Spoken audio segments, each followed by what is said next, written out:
విసుగొస్తుంది. తీసేయండి రా నాయన, ఇలాగ మేమే భయపడుతున్నాం, అయ్యో ఎంతగా వస్తుంది ఇన్స్టాలో, జనాలు తిట్టుకోవట్లేదు కదా అని చెప్పి. నిజంగా తిట్టుకుంటున్నారండి. బ్లాక్ చేసేస్తే ఇంకోసారి మీరు పెట్టారంటే అన్నాళ్ళు ఉన్నారు మీ వీడియో మాకు ఆశీర్వాదాలు. వాళ్ళు తిట్లే మీకు ఆశీర్వాదం. నాకెందుకో మీకు అన్యాయం జరిగింది అనిపిస్తూ ఉంటుంది. నాకా ఏం జరిగింది మీరే చెప్పండి. ఎప్పుడు ఆయనే పాటలు పాడతారు ఎందుకని? ఆ లేడీ సింగర్ ఇంకొక సింగర్ వస్తుంది, మీరు ఎప్పుడు పాడరు ఎందుకు? సరే ఇప్పుడు పాడిపోయింది. నువ్వు ఆగు. సరే నేను అప్రయోగం చేయనండి. అంటే ఒక్కరు ఎప్పుడు అలా బేసిక్గా ఉండాలి, ఆయన అన్యాయం వెనకాల జరుగుతుందని మీరు ఫీల్ అవుతున్నారు కదా, పాడితే ఆడియన్స్ కి అన్యాయం జరుగుతుంది.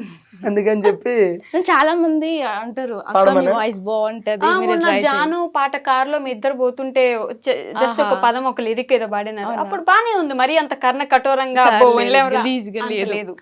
సో ఒకసారి నువ్వు కావాలని ఇరికిస్తావు కదా. అట్లే లేదు, బేసిక్ పాడు పర్లేదు. లేదబ్బా పాడలేదు.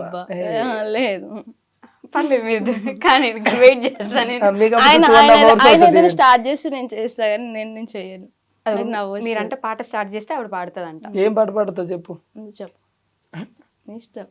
నేను ఏదైనా పాడతాను. నువ్వు చెప్పు, నువ్వే చెప్పు. నేను ఏదైనా నువ్వు పాడు ఫస్ట్. ఏం పాట నీకు నచ్చింది పాడు, మనం రెగ్యులర్. ముసుగు వెయ్యొద్దు మనసు మీద, ఎగరనీయాలి కుర్రాల గుండెల్ని తుఫాను వేగాలతో. నువ్వు మరి అందుకే చెప్పా, నువ్వు ఏం పాట పాడతావు చెప్పన్నాను, అదే పాడతా.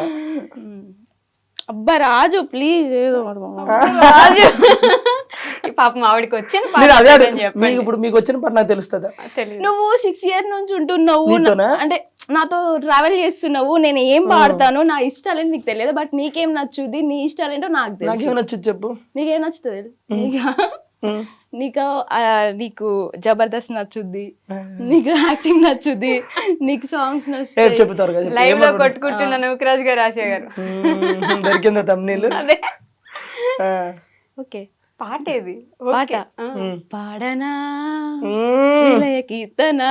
నిజంగానే భయపడతారు మీకోసం. నేను ఇప్పుడు బాగా పాడాను అనుకోండి, నెక్స్ట్ ఆఫర్స్ వస్తాయి, రాజుకు అందరంత దూరం వెళ్ళిపోతా, ఎందుకు మనకు అవసరమా?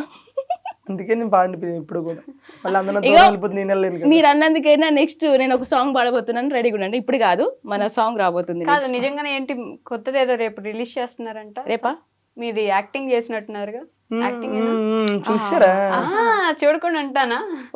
అది ఆ ప్రోమో వస్తుంది రేపు పొద్దున, వేరే వాళ్ళ సింగింగ్, ఓకే, మమ్మల్ని యాక్టింగ్ చేసొచ్చు. కాదండి మీరు పూర్తిగా జబర్దస్త్ నుంచి ఈ షార్ట్ ఫిల్మో లేకపోతే సాంగ్స్, అది కూడా ఫోక్ సాంగ్స్ ఎందుకని చూస్ చేసుకుంటున్నారు? అట్లేం లేదండి, బేసిక్ గా అది ఎప్పుడు ఉంటది, మనం రెగ్యులర్ గా ఈ సాంగ్స్ చేయాలి అని కాదు. ఓకే, ఫస్ట్ నుంచి మనకి సాంగ్స్ అనేది కొంచెం ఇంట్రెస్ట్, అలాగే ఇష్టం. ఫస్ట్ ఆఫ్ ఆల్ ఈ తెలంగాణ ఫోక్ అనేది నాకు ఇష్టం. బేసిక్గా నాది ఆంధ్ర, నాకు తెలంగాణ ఫోక్ అంటే ఇష్టం. ఓకే, ఓకేగా తెలంగాణ అమ్మాయి అన్న కూడా ఇష్టమే. రెండో తప్ప ఫస్ట్ అంటే ఇష్టం నాకు. ఎస్, దీనికోసమే ఫ్రెండ్స్. మీరంటే ఇష్టం లేదంట, పైకలా చెప్తాడు కానీ లోపల ఉంటది. నీ దండం పెడతాను అడిగింది చెప్పని. సో అయితే ఇంకా సాంగ్స్ అంటే ఇంట్రెస్ట్. ఫస్ట్ ఒక సాంగ్ చేసాం, సాంగ్ చేసిన తర్వాత అది ఎంత 1.1 million 2 million వెళ్ళింది. ఓకే, వెళ్ళిన తర్వాత ఓకే మళ్ళీ మన వర్క్ మనం చేసుకుంటున్నాం. మళ్ళీ ఒక 6 months గ్యాప్ ఇచ్చి ఇంకో సాంగ్ చేసాం. అంటే మనం ఏదో ఒక ప్యాషన్తో చేస్తున్నాం, కానీ ఏదో ఈ మొత్తం ఇటు కన్వర్ట్ అయ్యి లేకపోతే ఇందులోనే మనం ఏదో చేయాలన్నట్టు కాకుండా నాకు ఇష్టం, నాకు ఎప్పుడు ఖాళీ ఉంటే అప్పుడు ఆ ఖాళీని చూసుకొని చేసుకుంటూ వెళ్తున్నాను.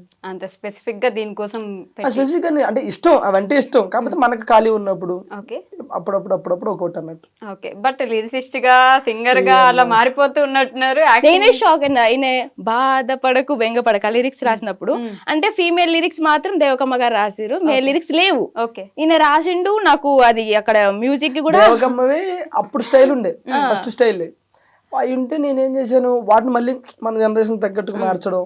మేల్ లిరిక్స్ ఏమి లేవు, మేల్ లిరిక్స్ ఏమి లేకపోతే అమ్మాయి ఏంది పరిస్థితి అని అడిగా. నాకేం వస్తుంది నాయన, అప్పట్లో పాటలు పాడుకున్నావు నాయన అంటే, అవునా తల్లి అని చెప్పేసి నేను కూర్చొని రాసి అమ్మ నేను రాశాను, అవి కరెక్టో కాదో సెట్ అవుతాయి లేదో చూడని ఫస్ట్ ఇది పాడా. బాధపడకు దేవకి నా సఖి అంటే నవ్వుతుంది. ఎందుకు నవ్వుతున్నావు అమ్మ అన్న. నా పేరు నీకు తెలుసా అంది. తెలియదు తల్లి అన్న. నా పేరు దేవకమ్మ, నువ్వు దేవకనే పెట్టావు అందులో. అయ్యో తెలియదమ్మా, ఏదో ఆటోమేటిక్ గా రాశాను వచ్చానని చెప్పి. లిరిసిస్ట్ అంటే ఏమో లిరిసిస్ట్ కాదండి. నేను జనరల్ గా ట్యూన్ ఉంటే నా వంతు ప్రయత్నం చేస్తా, నేను రాయగలుగుతా. ఎందుకంటే బేసిక్ గా నేను షోలు గిలు ఇవన్నీ రైటింగ్ నేను రాసుకుంటూ ఉంటా. ఏదైనా ట్యూన్ ఎవరన్నా కడితే రాసుకుంటా. ఖాళీగా ఉన్నప్పుడు నాకు నేను బాత్రూమ్ లోకి వెళ్ళాను అనుకో, లిటరేచర్ చదువుకున్నారా మీరు? ఏం చదువుకోవాలి, మామూలుగా ఏం చదువుకున్నారు? నేను డిప్లొమా. డిప్లొమాకి అసలు దీనికి సంబంధమే లేదు కదా. లేదు, అదే కదా నేను అంటుంది.